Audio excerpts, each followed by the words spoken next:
yung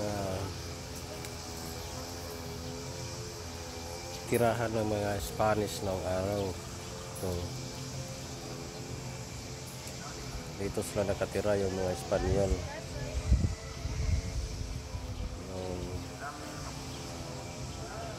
Yan o.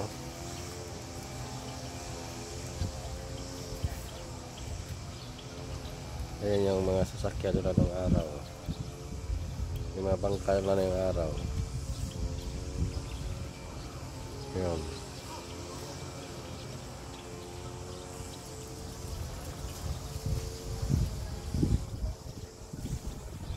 Dito mo matagpuan sa Bagak, Bataan yung yung village ng mga Spanish nung araw, Espanyol.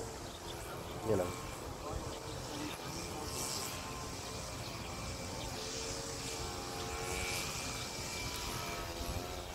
Yung lolo ko nung araw dito nakatira. Siya yung dito. Siya yung gobernador dito ng mga Espanyol. Yan o. Nung araw. Ganda, di ba? Yan, itong tubig na to, dagat to, galing dagat, salt water, yan o. Paikot yan doon, paikot. Ganon.